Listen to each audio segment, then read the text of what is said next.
किस तरीके से जीवन कटता है पहाड़ पर। हम लोग तो 2 दिन 4 दिन घूमने आते हैं तो बड़ा अच्छा लगता है, ठंडा मौसम।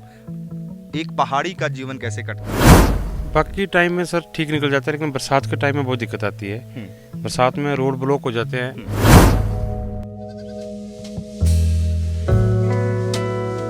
पैदल चलने के लिए दिक्कत होती है। रोड की तो सुविधा ही नहीं रहती है बरसात में, ना गाड़ी आना जाना बंद हो जाती है। बस ये दिक्कत पड़ती है। और रात को जैसे कभी कोई बीमार हो जाए तो आने जाने के लिए बड़ी परेशानी हो जाती है। पानी की समस्या इतनी हो जाती है बरसात में कि हद से ज़्यादा। जो बारिश का पानी वो सारा नीचे ऊपर नीचे बहता रहता है और रास्ते भी पूरे ख़राब हो जाते हैं। सड़कें हम देख रहे हैं यहाँ पर आने के लिए पिछले कई किलोमीटर से इसी तरीके की खड्डा वाली सड़कें हैं। सड़कें क्या नहीं बन पाती? आप लोग क्या प्रशासन से, आपके जो स्थानीय नेता हैं उनसे क्या आप लोग बात ये नहीं करते हैं सर? बात बोलते बनाएंगे बनाएंगे, लेकिन अभी तक तो बनी नहीं है।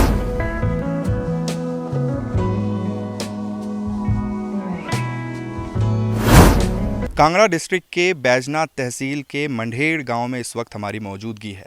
पहाड़ियां दिखने में जितनी खूबसूरत लगती हैं, दरअसल वहां रहना उतना ही कठिन होता है। 2 दिन 4 दिन घूमने के लिए पहाड़ियां अच्छी कही जा सकती हैं, लेकिन जिनका पूरा जीवन पहाड़ों पर बीतता है, उनकी ज़िंदगी किन कठिनाइयों से गुजरती है, ये समझाने के लिए ही हम आपको काफ़ी ऊंचाई पर एक ऐसे गांव में लेकर आए हैं जहां आमतौर पर बहुत सारे मीडिया हाउसेस नहीं पहुंच पाते, बहुत सारे लोग नहीं पहुंच पाते। अगर हम आपको यहाँ की सड़क का हाल दिखाएं तो पूरी सड़क कच्ची है, टूटी हुई है, और इसी तरीके से ये लोग यहाँ पर सालों से रहते आए हैं। और क्या कठिनाइयाँ होती हैं, हम यहाँ के स्थानीय निवासी से ही बात करेंगे। क्या नाम है आपका? मेरा नाम तिलक राज है। तिलक राज जी, आपका हम घर देख रहे हैं, नीचे आपका वो घर है जी। तो किस तरीके से जीवन कटता है पहाड़ पर? हम लोग तो 2 दिन 4 दिन घूमने आते हैं तो बड़ा अच्छा लगता है, ठंडा मौसम। एक पहाड़ी का जीवन कैसे कटता है? बाकी टाइम में सर ठीक निकल जाता है, लेकिन बरसात के टाइम में बहुत दिक्कत आती है। बरसात में रोड ब्लॉक हो जाते हैं और पानी की समस्या इतनी हो जाती है बरसात में कि हद से ज़्यादा। जो बारिश का पानी वो सारा नीचे ऊपर नीचे बहता रहता है और रास्ते भी पूरे ख़राब हो जाते हैं। पैदल चलने के लिए दिक्कत होती है। रोड की तो सुविधा ही नहीं रहती है बरसात में, ना गाड़ी आना जाना बंद हो जाती है। बस ये दिक्कत पड़ती है। और रात को जैसे कभी कोई बीमार हो जाए तो आने जाने के लिए बड़ी परेशानी हो जाती है। हॉस्पिटल भी बैजनाथ से पहले पड़ता नहीं है कोई भी, तो बैजनाथ जाएंगे तो रात को हमारे को 1.5-2 किलोमीटर जो है पैदल चलना पड़ता है। अगर कोई ऐसी वैसी बात होगी तो अगर इमरजेंसी आ जाए तो आपको 2 घंटे से कम में आप अस्पताल नहीं नहीं पहुंच पहुंच पाएंगे। हाँ जी, 1.5-2 घंटा नॉर्मल लगेगा। सकते। नियरेस्ट आपका जो स्वास्थ्य केंद्र है वो कितनी दूर है? वो 2 किलोमीटर पे है, लेकिन वो दिन को होता है, रात को फिर वो बंद हो जाते हैं सारे। शाम को 5 बजे के बाद बंद ही रहते हैं। तो मेन जो है फिर हमारे को बैजनाथ ही पड़ता है। अच्छा, बैजनाथ आपको कितनी दूर पड़ता है फिर? यहाँ से 9 किलोमीटर पड़ता है। 9-10 किलोमीटर है यहाँ से। सड़कें हम देख रहे हैं यहाँ पर आने के लिए पिछले कई किलोमीटर से इसी तरीके की खड्डा वाली सड़कें हैं। सड़कें क्या नहीं बन पाती? आप लोग क्या प्रशासन से, आपके जो स्थानीय नेता हैं उनसे क्या आप लोग बात ये नहीं करते? करते हैं सर, बात बोलते बनाएंगे बनाएंगे, लेकिन अभी तक तो बनी नहीं है। आज इस सड़क को बने हुए 12-13 साल हो गए, लेकिन अभी तक इसकी रिपेयर नहीं हुई है। आगे देखो अब क्या करते हैं, अब क्या नहीं करते, कुछ नहीं बोल सकते हैं। तो ये सड़क है और इसके नीचे जाकर इनका घर है। यहाँ पर हम नीचे चलेंगे और आपको यहाँ का हाल भी दिखाएंगे। ये बताइए कि स्वास्थ्य को लेकर आपने बता दिया और सड़क को लेकर भी आपने बता दिया, शिक्षा की क्या व्यवस्था है यहाँ पर? आपके जो बच्चे हैं वो कहाँ पढ़ने जाते हैं और किस तरीके से उनकी पढ़ाई होती है? कुछ एक बच्चे तो यहाँ नज़दीक 2 किलोमीटर नीचे जाते हैं, यहाँ पर भी सीनियर सेकेंडरी स्कूल है। और जैसे मेरे बच्चे थे वो खास करके भीड़ में ही पढ़े, तो यहाँ से 4-4.5 किलोमीटर अप डाउन डेली पैदल करते थे। 3-4 किलोमीटर? यहाँ एक साइड का 4 किलोमीटर 4.5 किलोमीटर है यहाँ से, तो अप डाउन दिल्ली का 9 किलोमीटर पड़ जाता था। दिल्ली का 9 तो किलोमीटर 4 किलोमीटर आना, 4 किलोमीटर जाना, हाँ जी। 9 किलोमीटर, आप 8 किलोमीटर 9 किलोमीटर आप बता रहे हैं कि डेली अप डाउन है। करते थे बच्चे। तो क्या पढ़ाई छोड़नी भी पड़ जाती है बच्चों को क्या इस वजह से? नहीं, वैसे तो नहीं छोड़नी पड़ सकती है कई बार, अगर ऐसी वैसी कोई दिक्कत आ जाए तो। और अगर बच्चे बरसात हो, सर्दी हो, चाहे कुछ भी हो, तो पैदल जाना आना जाना उनका लगा ही रहता है।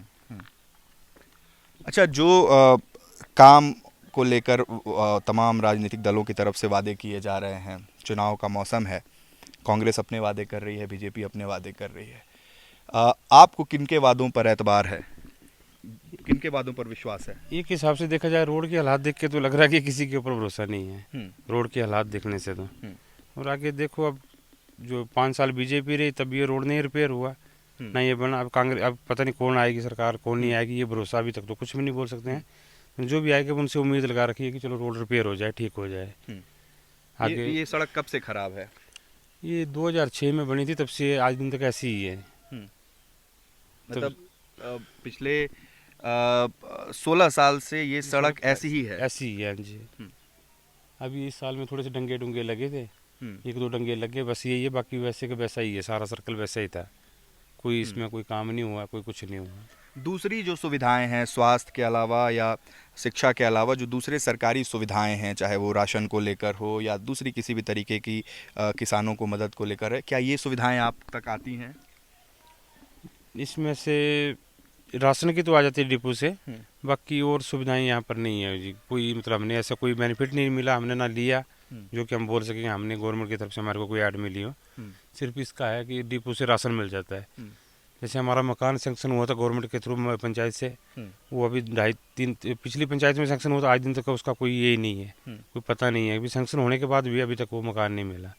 आज तक मकान नहीं मिला? नहीं सैंक्शन मिला। हो चुका है? सेंक्शन हो चुका है, मकान नहीं मिला वो। ये कौन सी प्रधानमंत्री आवास योजना वाला आवास? हाँ जी। कितने साल हो गए?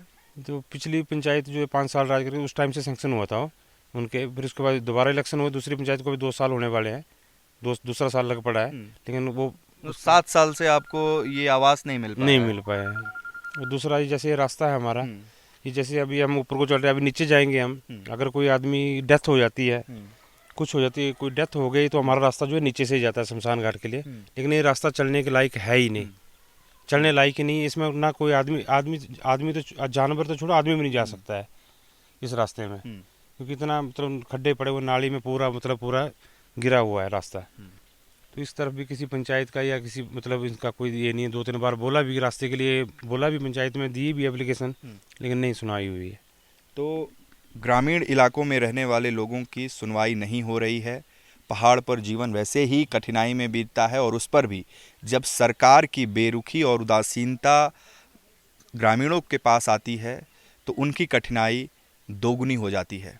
उत्कर्ष कुमार सिंह, अनसीन इंडिया, कांगड़ा।